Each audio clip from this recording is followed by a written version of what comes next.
The alarm bells rang through the giant building that held the Galactic Council. The sound made every alien in the huge room freeze with fear. Ambassador Taemin from the Zephyrian Empire had never heard these bells before. In his 50 years of service, nothing had ever been scary enough to ring the emergency bells. He floated quickly through the long hallways on his anti-gravity belt. Other aliens were doing the same thing. There were tall blue ones with 4 arms, short green ones with big eyes, and many others. All of them looked scared. Something very bad was happening. The main council room was full of noise. Hundreds of different aliens were talking, screaming, and making worried sounds in their own languages. The room was so big that it could hold a small city. The ceiling was made of clear material so everyone could see the stars outside. Taemin found his seat and pressed the button to get information. What he read made his blood turn cold. A message had come from the Forbidden World, the Death Planet, the place that no one in the galaxy was supposed to go near. For thousands of years, every space-traveling race knew about the third planet in the Sol system. It was in all the old warning books. It was the place that parents told their children about in scary stories. It was Death World Prime, the most dangerous planet anyone had ever found. The old stories said terrible things about this world. The air was full of poison gas that would burn your lungs. The ground was covered with liquid that could kill you. The gravity was so strong it would crush most aliens flat. Deadly radiation came from the yellow star that was too close to the planet. Everything about the world was designed to kill. But the worst part was not the planet itself. The worst part was that something lived there. Something had learned to survive in that hell. The old book said that these creatures were so scary that just thinking about them could drive you crazy. They were killers that had learned to live in the most dangerous place in the galaxy. Council leader Hyunwoo called for quiet. He was old and wise, from a race that had been traveling in space longer than most. His voice was shaking when he spoke. "Fellow beings of the galaxy," he said, "today we received something that should be impossible. A message from Death World Prime. After 10,000 years of silence, something on that cursed planet is trying to talk to us." The room became completely silent. Even the air recycling system seemed to stop making noise. Every eye, tentacle, and sensing organ was focused on the council leader. Mireille, who spoke for the water-breathing races, raised one of her long arms. Her gills were moving fast, which meant she was very scared. "What did the message say?" she asked. Taemin felt his stomach drop as he waited for the answer. What could beings from the Death World possibly want? Were they finally ready to leave their terrible planet and bring death to the rest of the galaxy? The message was sent on many different frequencies, Hyunwoo explained. It came in dozens of different languages. Our computers worked for hours to understand it. When they finally did, he stopped and looked around the room. It said just one word, "Hello." The silence that followed was even deeper than before. Then slowly the room exploded with noise. Aliens were shouting in fear, running toward the exits and making calls to their home planets. Some were crying. Others were praying to their gods. "Hello?" Mireille repeated. "That's all?" "That's all," Hyunwoo confirmed. "Just hello in what appears to be 47 different languages." Taemin tried to think. Why would the Death World creatures send such a simple message? In all the scary stories, they were described as mindless killers, beasts that knew only violence and destruction. But saying hello meant they could think. It meant they could communicate. Somehow that made them even more terrifying. Ambassador Kyung-soo from the Silicon-based coalition stood up. His rocky body made scraping sounds as he moved. "Could this be a trick?" he asked. "Maybe they want us to come closer so they can attack us." "Or maybe," said another voice, "they're finally ready to leave their world and spread across the galaxy." This thought made everyone even more scared. The Death World was far from all the civilized planets in the outer edge of the galaxy. If the creatures that lived there decided to expand, they would have to pass through all the peaceful worlds first. Dr. Ye-won, the galaxy's top expert on dangerous worlds, was brought forward to speak. She had studied every type of deadly planet known to exist. She had written books about worlds with acid rain, planets covered in lava, and places where the very ground would try to eat you. But even she had never dared to study Death World Prime. "The ancient warnings are very clear," she said to the council. "Death World Prime is covered in dihydrogen monoxide, a chemical so dangerous that it dissolves almost everything it touches. The atmosphere contains oxygen, which causes things to burn and rust. The gravity is 3 times stronger than most habitable worlds. The radiation from their star would kill most of us in minutes. She paused and looked at her notes. But the worst part is that these conditions created something that could survive in them. The old texts call them humans. They say these humans are so adapted to violence that they see other creatures as either food or enemies. They have forward-facing eyes like predators. They have sharp teeth for tearing flesh. Their hands end in hard points that can be used as weapons. The room was completely quiet as she continued. The warnings say that humans are so violent that they fight each other for fun. They poison themselves with chemicals for pleasure. They deliberately put themselves in danger because they enjoy it. They are the perfect killing machines created by the most dangerous world in the galaxy. As Dr. Ye-Won finished speaking, a new alarm started ringing. This one was different. It meant that new information was coming in. All the screens in the room lit up with fresh data. "The message is repeating," announced the communications officer. "Every few minutes they send hello again. But now they're adding something else." The room held its breath. "They're sending mathematical information, star charts, pictures of their world, and..." The officer's voice got very quiet. "They seem to be asking if we want to talk." Taemin felt fear run down his spine. The creatures from the death world weren't just saying hello. They were intelligent. They were organized. And they wanted to make contact. The most dangerous beings in the galaxy had just asked to be friends. 3 weeks had passed since the message arrived. The Galactic Council had argued every day about what to do. Some wanted to ignore the death world completely. Others wanted to send weapons to destroy it before its creatures could spread. But Council Leader Hyunwoo had made a different choice. Captain Dong-hyun stood on the bridge of his ship, the Stellar Caution.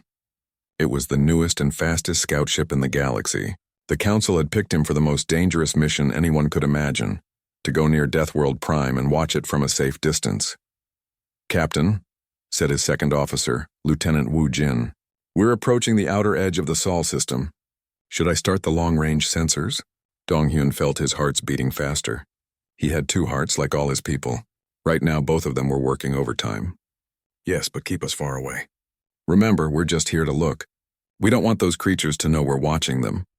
Dr. Ye-jin, the ship's science officer, was already working at her station. She was the best scientist they had for studying dangerous places. She had volunteered for this mission even though everyone told her she was crazy. "I'm getting readings from the 3rd planet," she reported. The warnings were right. "The place is horrible. The atmosphere is 21% oxygen. That's enough to start fires everywhere. The surface gravity is 9.8 units. That would crush most of us flat. And the radiation from their star..." She stopped and checked her instruments again. The radiation should have killed everything on that planet millions of years ago. Navigator Jin-soo looked up from his charts. How could anything live in a place like that? "Maybe they don't live," suggested Communications Officer So-young. "Maybe they just survive, like viruses or parasites."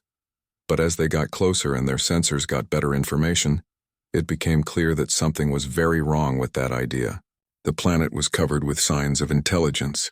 Cities that glowed with lights at night. Structures that could only be made by thinking beings. And strangest of all, spacecraft moving between the death world and its large moon.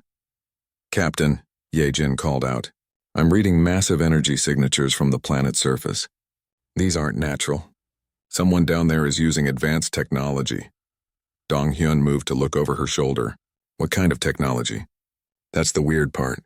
It's primitive in some ways but very effective in others. They're using controlled chemical explosions for power. They're burning fossil fuels and releasing the smoke into their already poisonous atmosphere, and they've built millions of structures across the entire planet." Lieutenant Woo Jin was watching the movement sensors. "Sir, I count at least a dozen spacecraft in orbit around their world. They're crude-looking, but they work. These humans actually figured out how to leave their death world." The word humans made everyone on the bridge go quiet. It was one thing to read about them in old warning books. It was another thing to know they were real and right there, just a few million kilometers away. "What are they doing?" Dong-hyun asked. Ye-jin studied her readings. "It looks like they're moving materials between their planet and the moon. Building something up there. And on the planet itself." She paused and ran the scan again. "They have settlements on every continent. Even in the areas that should be completely uninhabitable. Like where? They live in deserts where nothing should be able to survive. They've built cities in places where the ground shakes and breaks apart. They even have people living on floating platforms in the middle of their toxic oceans. So Young was listening to radio signals from the planet. I'm picking up millions of different communications. Music, news broadcasts, entertainment shows. These humans aren't just surviving down there, they're having fun. This was the most disturbing news yet. The ancient warning said that humans were violent killers who lived only to destroy, but creatures who were only interested in killing wouldn't make music or entertainment. Let me listen, Donghyun said. So Young put the signals through the ship's speakers. What they heard was confusing and terrifying at the same time. There were humans laughing, singing, telling jokes, but mixed in with the happy sounds were other things. News reports about wars, natural disasters, and accidents. Stories about humans deliberately putting themselves in danger for sport. Music about fighting and conflict. They sing about war like it's a good thing, Woo Jin whispered. And listen to this, So Young added. She played a recording of humans describing something called extreme sports. These were activities where humans would jump from high places, ride down mountains at dangerous speeds, or swim in the toxic oceans with predators. They do dangerous things because it's fun, Jinsu asked. What kind of creatures think almost dying is entertaining? Dr. Yejin was reading through more data from their sensors. It gets worse. I'm detecting large stadiums where thousands of humans gather to watch other humans fight each other. They call it sports. They've turned violence into entertainment. But wait, So Young interrupted. I'm also picking up signals about something called hospitals. They have buildings dedicated to helping injured humans get better. And schools where they teach their young. And museums where they keep art and history. This made everyone even more confused. How could humans be mindless killing machines if they also had art and medicine and education? Captain, Yejin said slowly, I think we need to change how we think about these humans. They're not just animals that happen to survive on a death world. They're intelligent. They have culture. They have science and technology. But they still live on a world that should kill them, Donghyun pointed out. That's what makes them so scary, Yejin replied. They're smart enough to build spaceships and create art. But they're also tough enough to live in conditions that would kill the rest of us in seconds. They're the perfect combination of intelligence and deadliness. Over the next few days, they learned more disturbing facts about humans. The creatures apparently enjoyed consuming ethyl alcohol, which was a poison to most known life forms. They would intentionally expose themselves to their star's deadly radiation and call it sunbathing. They kept predators as pets in their homes. Most disturbing of all, they had something called fiction. Stories they told each other about surviving in even more dangerous places than their own world. They dreamed about traveling to other planets, fighting alien monsters, and exploring the darkest parts of space. They're not satisfied with living on the most dangerous world in the galaxy, So Young observed. They want to find places that are even more dangerous. Captain, Woo Jin called from his station. I'm detecting a new signal from the death world. It's directed at us. Everyone on the bridge froze. That's impossible, Donghyun said. We're too far away. Our stealth systems are perfect. They can't know we're here. The signal is in our language, sir. They're asking if we're the ones who've been watching them. They want to know if we received their hello message. And they're inviting us to come closer for a talk. The bridge was completely silent.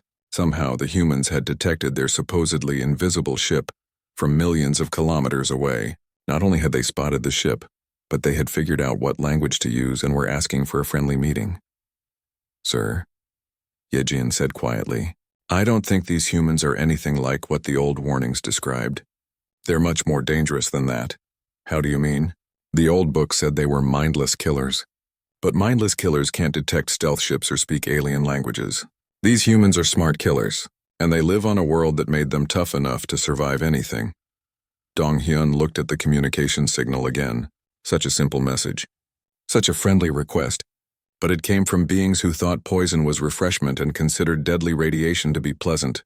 Set course for the edge of the system, he ordered. We need to report back to the council immediately. We're not dealing with monsters here. We're dealing with something much worse. What's worse than monsters, sir? Monsters that know how to say please. The emergency meeting had been going on for 12 hours. Every important leader in the galaxy was there, either in person or connected by quantum communication. The news from Captain Donghyun's mission had shocked everyone.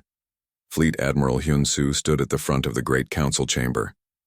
He was old and experienced, having served in the Galactic Defense Force for over a century, but today he looked tired and worried.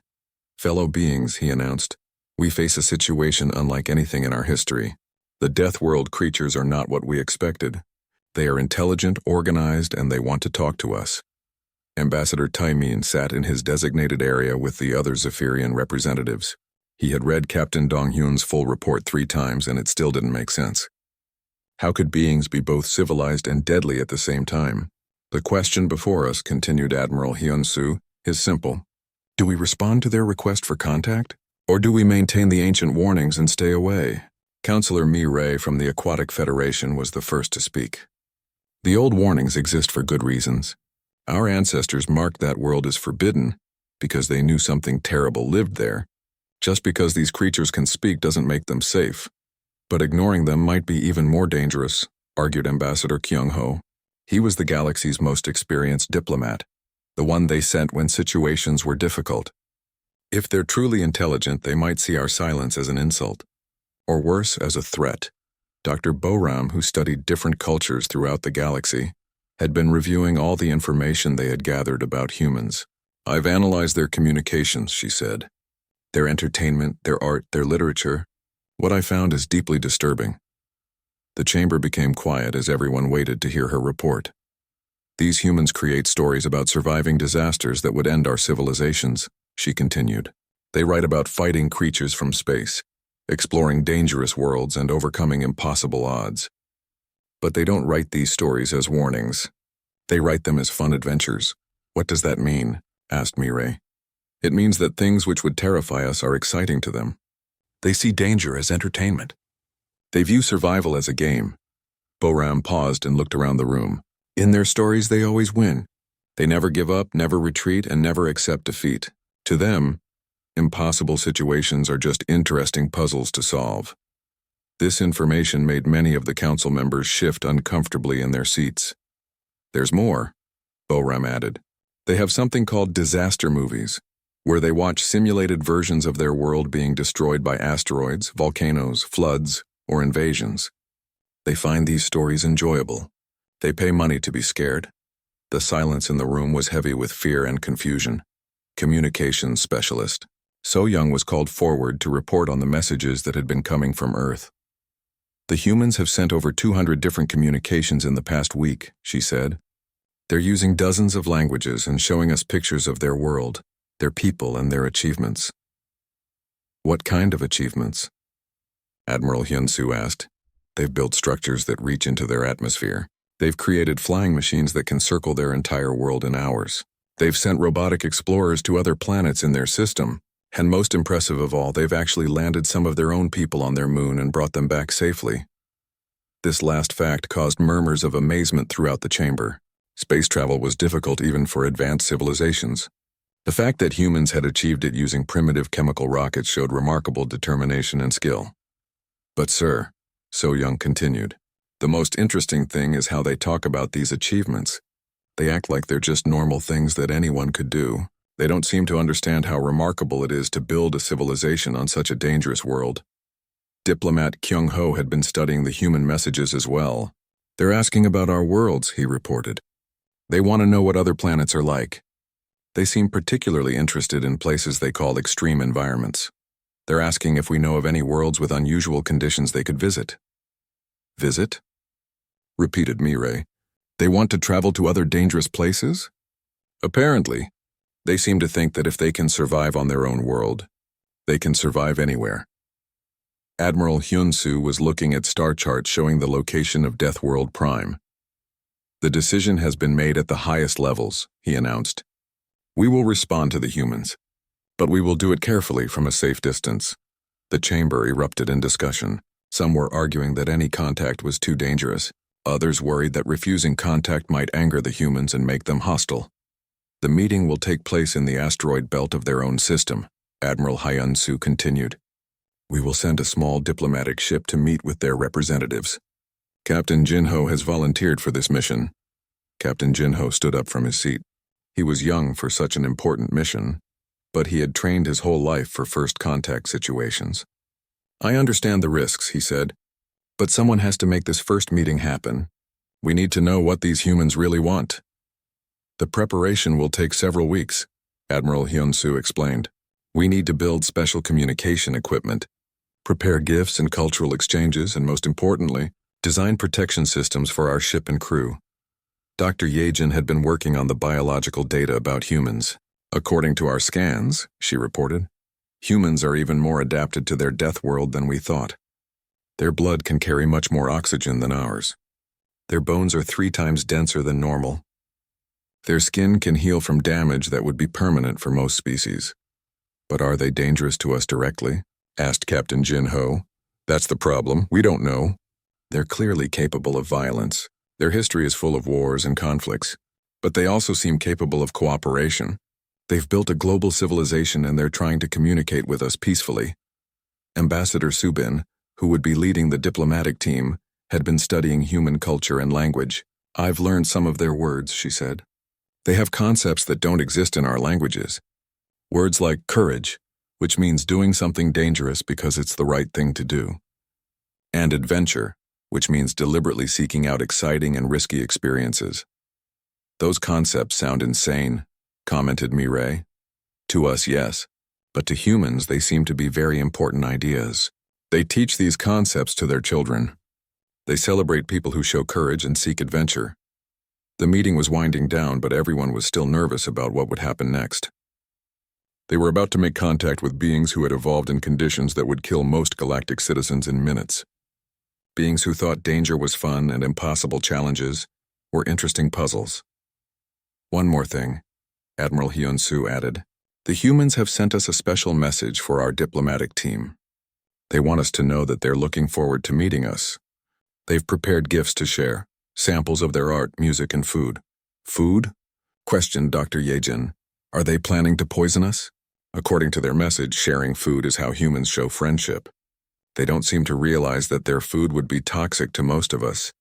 As the council members began to leave, each was thinking the same thing. In a few weeks, they would finally meet the creatures from the most dangerous world in the galaxy. Creatures who had looked at a universe full of deadly radiation, poisonous gases, and crushing gravity, and had decided it looked like fun. The humans had sent their message across the void of space. They had said hello to the galaxy. Now, for better or worse, the galaxy was going to say hello back. The meeting place was in the cold, dark space between Mars and Jupiter. Captain Jin-ho's diplomatic ship, Harmony's Edge, waited nervously as the human vessel approached. Every alien on board was scared, excited, and curious all at the same time. Human ship approaching from the direction of their home world, reported Navigator Wubin. Their vessel is unusual. Captain Jin-ho looked at the main screen. The human spaceship was unlike anything they had ever seen. It looked like someone had attached a living area to the back of a giant bomb. The entire thing was powered by controlled explosions that pushed it through space. It's so primitive, whispered Dr. Minho, the ship's medical officer. But it works. That's what makes it scary, replied Ambassador Subin. They built a working spaceship using the same technology they use for weapons. Only humans would think that was a good idea. The human ship was getting closer. Subin could see it was much smaller than their own vessel, but it moved with confidence. The humans were coming to meet aliens for the first time in their history, and they acted like it was just another day at work. Incoming message from the human vessel, announced Communications Officer Sora. Put it on the main screen, Jin-ho ordered. The screen flickered, and suddenly they were looking at 2 humans. The aliens on the bridge tried not to show their fear, but it was difficult. The humans looked exactly like the ancient warnings had described. Forward-facing eyes like predators, skin that could process deadly radiation, strong bodies built for survival on a death world. But the most shocking thing was that the humans were smiling. They looked happy and excited to meet aliens. Greetings, said the female human. I'm Captain Lisa Park of Earth. This is Dr. James Kim, our science officer. We're honored to meet you. Subin stepped forward, trying to keep her voice steady. I am Ambassador Subin of the Galactic Council. We welcome you to this meeting. Captain Park's smile got even bigger. This is amazing. We've dreamed of meeting other intelligent life for centuries. We have so many questions about your worlds and your people. Dr. Kim was looking around at the alien ship with obvious fascination. Your technology is incredible. We've never seen anything like it. How do you generate power without combustion? How do you travel faster than light? The aliens exchanged worried glances. The humans weren't asking about weapons or territories or resources. They wanted to know about science and technology. They were curious about how things worked. We have brought gifts from our world, Captain Park continued. She held up a container. Samples of our music, art, and literature, and some food items we thought you might find interesting. Food? Dr. Minho asked carefully. Coffee, chocolate, and pizza, Dr. Kim explained cheerfully. 3 of our favorite things. We thought you might like to try them. Subin knew from the reports that all 3 of these items would be poisonous to most galactic species. Coffee contained stimulants that would cause heart failure. Chocolate had compounds that were toxic to most life forms, and pizza was covered with substances that most aliens couldn't digest. But the humans were offering these deadly foods as gifts of friendship. They had no idea they were basically offering poison to their new alien friends. That's very thoughtful, Subin managed to say. We also have gifts for you. Samples of our art and music and some basic information about our worlds. Worlds, Captain Park exclaimed. How many inhabited planets are there? What are they like? Are any of them similar to Earth? There are over 10,000 inhabited worlds in our galaxy, Subin replied. But none of them are similar to your world. Your planet is unique. How so? Dr. Kim asked. Subin wasn't sure how to explain. How do you tell someone that they live on the most dangerous place in the known universe? How do you mention that their home world is so deadly that most species use it as an example of how not to build a planet? Your world has some unusual characteristics, she said carefully. The oxygen levels, the gravity, the radiation from your star. Most planets aren't like that. Oh, you mean Earth is a high-energy environment, Captain Park nodded. We've always wondered what other planets would be like. Are they more peaceful? Much more peaceful, confirmed Dr. Minho. Most inhabited worlds have gentle climates, stable geology, and protective atmospheres. Life develops slowly and safely.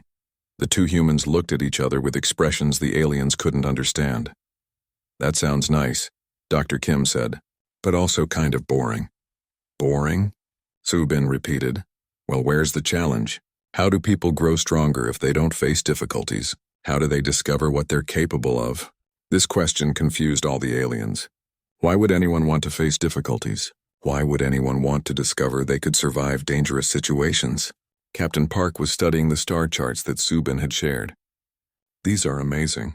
So many different worlds to explore. Are there any with unusual environments? Maybe places with extreme conditions that haven't been fully studied? There are some worlds that are too dangerous for most species to visit, Subin admitted. Perfect. Both humans said at the same time. The aliens stared at them. Did these humans just say that dangerous worlds were perfect? We love exploring challenging places, Captain Park explained. Earth has taught us that difficult environments often have the most interesting discoveries. We've explored our deepest oceans, our highest mountains, our hottest deserts, and our coldest regions.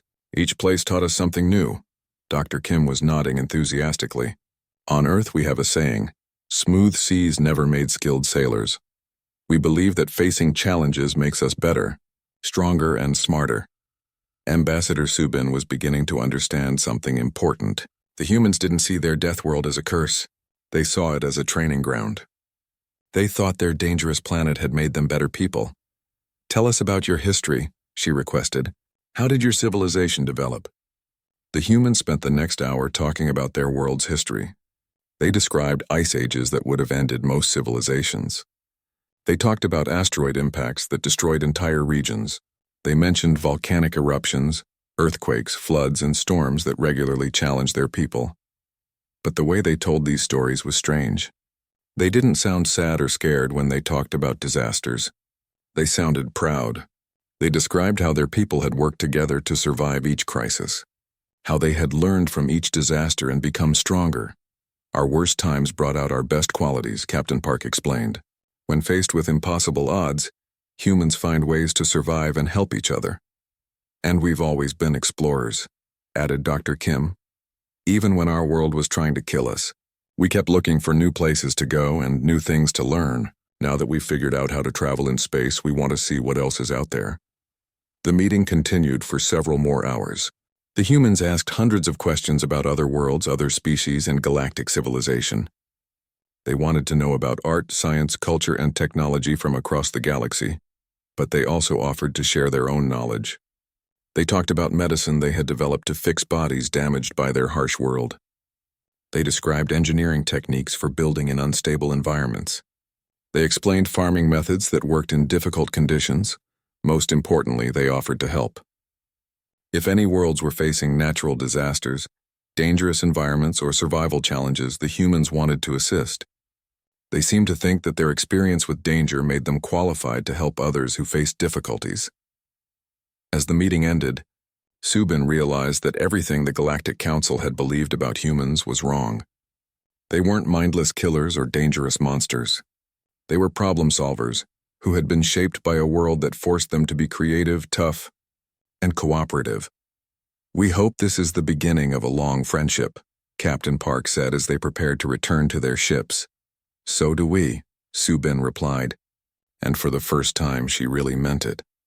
As the human ship departed, heading back toward their dangerous home world, the aliens on Harmony's Edge sat quietly, thinking about what they had learned. "They're not what we expected," Captain Jinho finally said. "No," agreed Subin. "There's something much more interesting. They're what happens when intelligence meets adversity and decides to thrive instead of just survive." The scariest planet in the galaxy had indeed created something remarkable. It had created humans.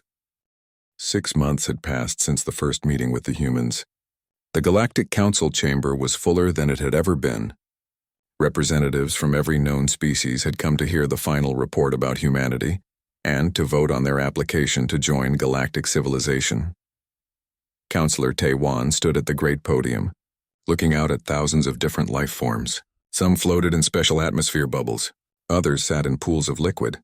Many more stood, sat, or arranged themselves in ways that suited their biology. All of them were waiting to hear about the strangest first contact in galactic history. "Fellow beings," Taiwan began, "we gathered today to discuss the most unusual application for council membership ever received.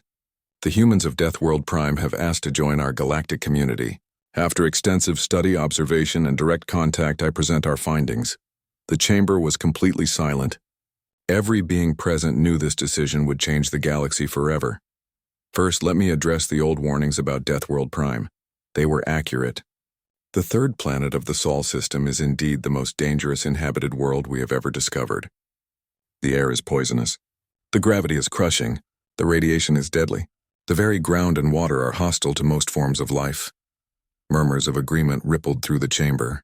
Everyone had grown up hearing stories about the forbidden death world. However, Taiwan continued, what the ancient warnings did not tell us is that these extreme conditions created something remarkable. They created a species that sees impossible challenges as interesting problems to solve. He activated a holographic display showing images of Earth that human spaceships had provided. The assembled aliens saw vast cities, green forests, blue oceans, and white clouds. It looked almost peaceful. "This is how humans see their own world," Taiwan explained. "To them it is not a death world, it is home. They have learned not just to survive in conditions that would kill most of us, but to thrive and build a beautiful civilization." Admiral So-Ra, head of Galactic Defense, stood up to address the council. "I want to speak about human capabilities," she announced. "In our months of observation, we have learned that humans possess qualities that could be invaluable to our galactic community." She changed the holographic display to show human achievements.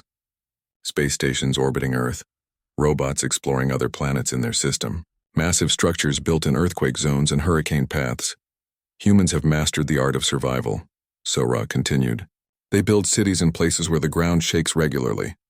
They live in regions where storms can destroy everything in their path. They farm in deserts, fish in poisonous seas, and even live temporarily in the vacuum of space. "But are they safe to have among us?" asked Ambassador Mireille. The old warning spoke of violent, dangerous creatures. Dr. Neon, the galaxy's leading expert on biology, came forward to answer. "I have spent months studying human behavior, culture, and history. Yes, humans are capable of violence, but they are also capable of incredible cooperation and compassion." The display changed to show images of human hospitals, schools, and art museums. When humans face disasters, earthquakes, floods, diseases, or accidents, they work together to save lives and rebuild. They have organizations dedicated to helping others, even strangers from far away. They create art, music, and literature that celebrates both the beauty and the challenges of existence. Most remarkably, Dr. Naun added, they have learned to turn their capacity for violence into something positive. They compete in sports instead of wars. They explore dangerous places instead of conquering safe ones. They have taken their aggressive instincts and channeled them into exploration, discovery, and problem-solving. The chamber buzzed with discussion. This was not what anyone had expected to hear about the creatures from the Death World. Diplomat Kyung-min had been working closely with human representatives for months. He stood to share his experiences. I have negotiated with humans on dozens of different topics, he reported.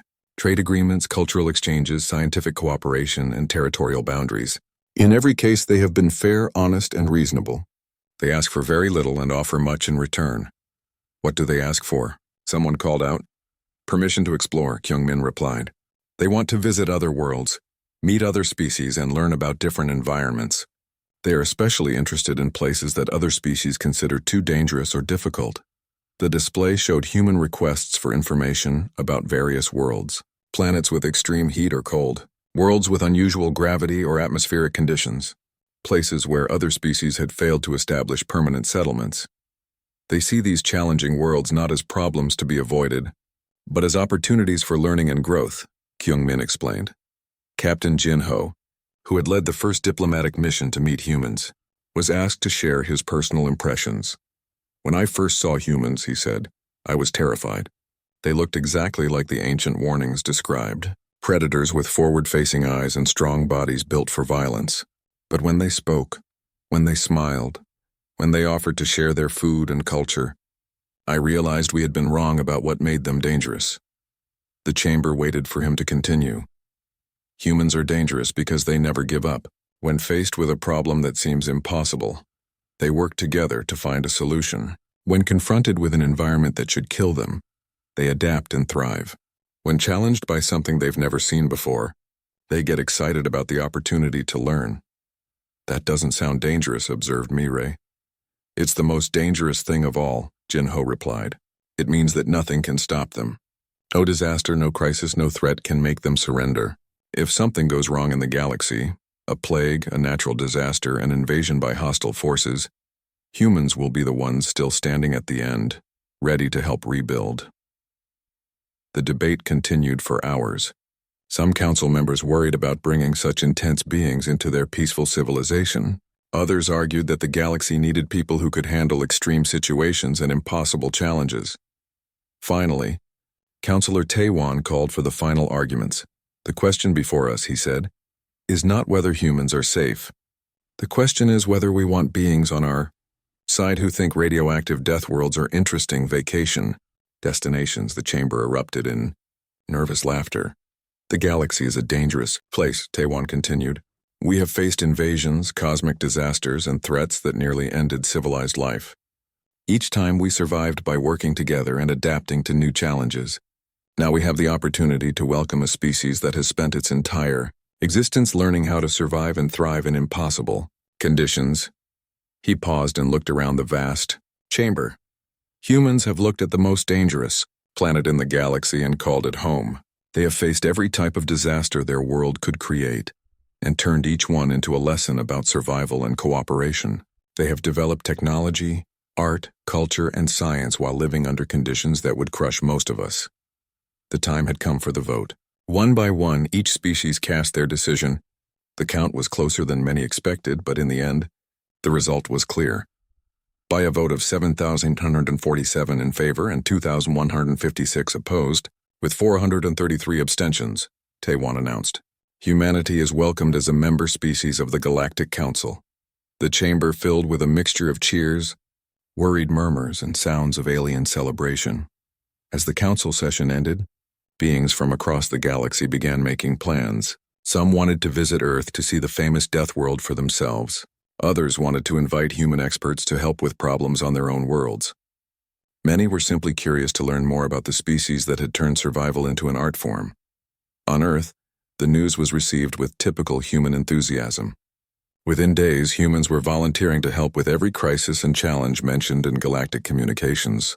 They offered to assist with disaster relief, environmental restoration, exploration of dangerous regions, and scientific research in extreme conditions. The galaxy had spent thousands of years avoiding the scariest planet in known space. Now they realized they had been missing out on the galaxy's most valuable resource, a species that had learned to face any challenge with courage, creativity, and hope. The message from Deathworld Prime had been simple. Hello. But the real message, the one that would reshape galactic civilization, was much more profound. We're here, we're ready to help, and nothing in this universe scares us anymore. For the first time in galactic history, the most dangerous threat seemed manageable. After all, if something could survive daily life on Earth, it could probably handle whatever problems the cosmos might create. The humans had joined the galaxy, and suddenly the galaxy felt a lot safer.